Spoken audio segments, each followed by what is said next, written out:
This is the Biblical Preaching Podcast, and we're going to have just a bite-sized episode here where we're thinking about conclusions. How can you make the conclusion to your message as compelling as possible? Well, basically a conclusion contains three things, and I want to take you through those three things. But first of all, let me just give a couple of introductory points. No pun intended. First thing, you need to make sure you allow time to plan for your conclusion. The worst thing you can do is to prepare your message, have a great message, and then run out of time, and then say, it's okay, I'll figure it out as I go. There's nothing worse than a good message that's struggling to find a way to finish. And so as you're preparing your message, make sure that you budget time in the process to think through, okay, how am I going to finish this message? What am I going to say? How is it going to feel? When is it going to happen? Okay, so plan your conclusion before you're preaching. Don't try to figure it out as you go. And then remember, the conclusion is not the place for new material. It's not the place to add in something extra that gives you an extra insight or takes you deeper into the text. The conclusion is not the place for new information. Or there may be a quote, there may be something that you add at the conclusion for the purpose of the conclusion, but it's not the time to increase your listeners' understanding of the passage. It's the time to finish the message. And so how do we finish the message? Three ingredients. I use a simple acronym. I don't know if this will work for you in your context, but for me, I think of REF, R-E-F. Sometimes we say ref as short for referee when playing sports, football, as we call it. Ref, blow the whistle. Well, that's kind of what I'm thinking with the message, getting towards the end of the sermon, and we want to say, okay, ref, how can we get this thing finished? So the three elements are as follows. Number one, you want to review. That doesn't mean you review every detail. It's not time to do a complete summary and highlights reel of the message. The review is the review of the main idea, the main application, the things that you want people to remember, which is why you're giving these things right at the end. So it doesn't even need to be the outline. But the outline is not really for people to remember. This is not an education exercise. This is an encounter with God. And so what's the main idea of what you've said? What's the main point of contact between the listeners and God in this passage? Review and wrap up the message. Wrap up any loose ends, any stories you've started in the introduction and intended to finish at the end. They need to be finished. Don't leave people hanging. And so wrap up any details, review the key points of the message, and then E. Number two, E is encourage. Finish with an encouraging tone. You don't want to finish on a downbeat. You don't want to finish by telling people, well, you're probably not going to do this anyway.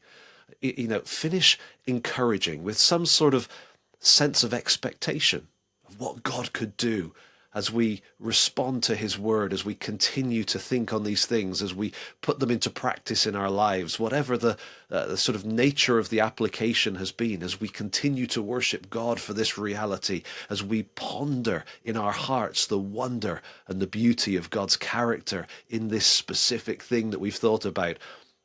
Imagine what God could do. Imagine the difference this could make. And so finish with an encouraging, vision-casting tone. Lift people rather than discourage people. And sometimes the discouragement comes just from a feeling of, in my preparation, I was so gripped. This was going to be the message that instigated revival. But as I've preached and as I've felt my inadequacy and as I've seen your facial responses, and so you get that sense of just kind of fading to a finish. People pick up on that, even if you don't say those words, of course. People can sense when you're disappointed. So finish encouragingly. So number one, review the main points, the main connection between the listeners and God. Two, encourage application, encourage response to the message that you've preached. And then number three, F, is for finish. Finish. Don't keep talking. Stop. When you get to the end of the message, finish it. Haddon Robinson used to say that it's much better to finish 2 sentences before people are expecting you to than 2 sentences after they think you should have finished. And so land it like a plane coming into land. That's a great illustration that preaching teachers sometimes use. A good pilot knows where he's going. He gets there and then he puts the plane down. A bad pilot keeps circling around the airfield trying to find a better way into the runway. And when you're doing that in a sermon, you keep coming in, oh no, I'm just going to say one more thing. Oh, I'm just going to add one more detail. Oh, maybe if I tell this story that's just come to mind, and we kind of circle and attempt to land and come out, and all those aborted landings undo so much good work in the message. And so spot the runway, come in straight line, and just put it down on the ground. Even if there's a slight bump, that's better than circling around and making everybody feel ill. Okay, so REF, review, encourage, finish. That is how you do a compelling conclusion. That is how you put a compelling conclusion on the end of your message. One bonus point for you, just one thing to think about on top of that. What's going to come after the conclusion? Think through ahead of time what song or songs are going to be sung. Do they connect? Are they appropriate? Make sure you are aware and maybe influence that if helpful. Think about the worship leader. Many worship leaders are wonderful. Sometimes you get a worship leader that wants to come up and add some comments. I'd be really careful with that. Sometimes comments from a well-meaning worship leader can totally undo the way you finish the message. So if you suspect that could be the case, talk through with the worship leader, this is how I'm finishing. This is the tone. This is the way. And maybe sometimes even say, you know what, I don't think more comments are helpful at that point. Perhaps we could launch straight in to the introduction to the song. You need to figure that out. Sometimes that relationship is complicated for some reason. That's on you to pray through and think through. But it's good to be aware of what's coming after. Will there be music? Will there be a quiet reflection time for people just to ponder and think? Or will it be immediately into the sort of hubbub of children entering the room and everybody talking to everybody? It's good to think through not only how am I going to finish my message, but then how is that going to feel in the following minutes? Those extra minutes after the message could make a real difference. Okay, so that's just a quick introduction to compelling conclusions. Review, encourage, finish. And to finish, let me just share with you one quick encouragement from Scripture, 1 Corinthians chapter 3. If you remember 1 Corinthians, Paul is dealing with a church that has got all sorts of complexity. Part of the complexity, part of the issue is the factions. People saying, I'm with Paul, I'm with Apollos, I'm with Peter, I'm with Jesus. I mean, it was a complicated situation. And so in 1 Corinthians 3, verse 7, in the midst of Paul's response to all of that, he says this,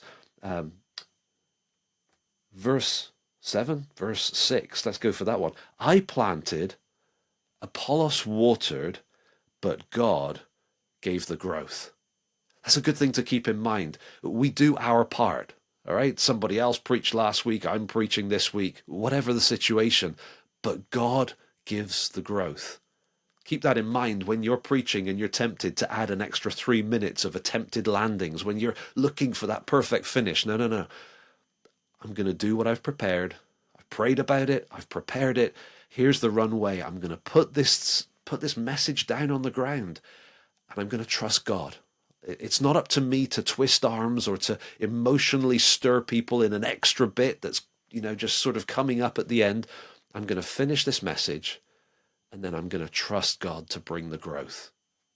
I planted, Apollos watered, but God gave the growth. That's true then, it's true now, it's true when you preach, it's true when I preach.